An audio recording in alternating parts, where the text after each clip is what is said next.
Permisi Pak, saya Muhammad Sudarminto, saya dari Poltekkes Kemenkes Jayapura. Di sini ada yang saya ingin tanyakan Pak. Pertama, APKAL itu apa sih Pak? Kemudian tujuan dari APKAL itu apa Pak? Baik, APKAL itu adalah sistem informasi pendataan kelengkapan alat-alat laboratorium yang ada di Poltekkes, yang itu berbasis web dan bersifat real time.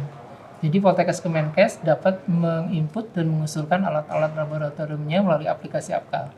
Tujuannya sebenarnya untuk memudahkan bagi Poltekkes Kemenkes untuk melihat kondisi alat-alat laboratorium yang ada di Poltekkes, baik itu kondisinya baik, kondisinya rusak ringan, atau kondisinya rusak berat.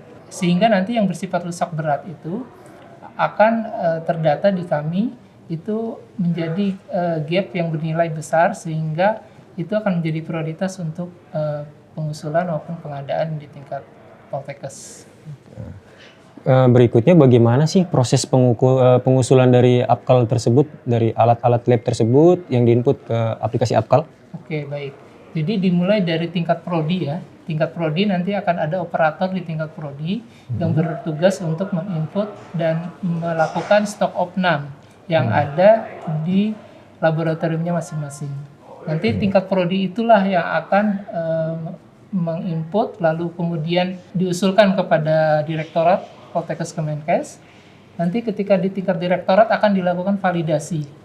Dari validasi itulah, dari gabungan seluruh prodi itu, seluruh alat-alat laboratorium yang diusulkan itu akan masuk usulannya ke tingkat pusat atau Badan PPSDM. Gini Pak, saya ada pertanyaan terkait pengusulan alat di APKAL. Kebetulan saya pernah mengalami kendala. Kalau alat-alat itu nggak ada di dalam aplikasi APKAL, gimana nih cara buat ngusulinnya? Oke, baik. Untuk saat ini memang ada alat-alat mungkin yang belum terakomodasi di dalam aplikasi APKAL. Tapi itu bisa diusulkan oleh Direktur Poltekkes Kemenkes terkait dengan alat-alat apa yang dibutuhkan, lalu dengan justifikasi yang diberikan berupa urgensinya, keperluan alat-alat tersebut untuk apa, capaian pembelajaran yang ingin dicapai, dan juga kesesuaian dengan visi misi dari Poltekkes Kemenkes tersebut. Sementara untuk tahun ini mungkin masih bersifat manual, tapi ke depan ada pengembangan aplikasi yang kita harapkan semuanya sudah berbasis web. Jadi pengusulannya pun sudah melalui web. Apa saja sih Pak yang perlu diisi kemudian dilengkapi dalam proses penginputan pada aplikasi APKAL? Baik, ini sudah sangat teknis sekali ya. Jadi nanti di tingkat operator di prodi itu akan melakukan stok opnam dan input mengenai kelengkapan alat-alat laboratorium yang ada di sana. Dan dia juga akan melihat kondisi alat lab tersebut, apakah kondisinya baik, rusak ringan, atau rusak berat. Nanti akan tergambarkan di aplikasi berwarna merah dan hijau. Bagi yang rusak berat itu akan berwarna merah dan itu akan menjadi prioritas. Dan ini berjenjang mulai dari tingkat prodi, lalu diusulkan ke tingkat direktorat. Direktorat nanti akan melakukan validasi. Dari validasi itulah keseluruhan alat-alat laboratorium yang ada di Poltekkes diusulkan ke pusat atau Badan PPSDM Kesehatan. Kemudian untuk tugas fungsinya Pak, dari operator APKAL prodi dengan operator APKAL di direktorat, itu perbedaannya apa Pak? Kalau di tingkat prodi hanya bisa menginput dan melakukan stok opnam, dan itu rutin, real time, dan kalau bisa kurang dari 6 bulan. Lalu kemudian di tingkat direktorat itu berfungsi melakukan validasi. Jadi yang melakukan pengusulan itu layak atau tidak, itu di tingkat direktorat.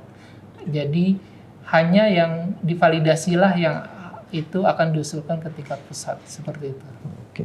Kemudian untuk pengembangan aplikasi APKAL itu sendiri, kira-kira seperti apa Pak? Seperti yang hal tadi ditanyakan, ada alat-alat yang belum diakomodir oleh aplikasi APKAL. Kalau sebelumnya itu Poltekkes melakukan pengusulan melalui manual bersurat ke Kepala Pusdik SDM Kesehatan dengan melampirkan justifikasi kebutuhan alatnya, kesesuaian dengan capaian pembelajaran dan juga kesesuaian dengan visi misi Poltekkes. Itu nanti akan dianalisis di tingkat pusat untuk disetujui atau tidak. Nah, itu kedepannya akan diakomodir oleh aplikasi.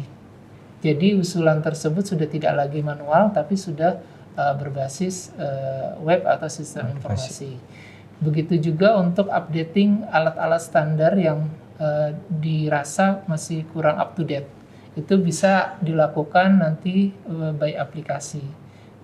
Dengan usulan dari masing-masing Poltekkes yang terlibat, lalu kemudian organisasi profesi dan asosiasi institusi pendidikan, dan juga mungkin PLP yang ada di laboratorium, diharapkan masukan-masukan alat laboratorium itu bisa dilakukan melalui web atau aplikasi yang akan dikembangkan, seperti itu.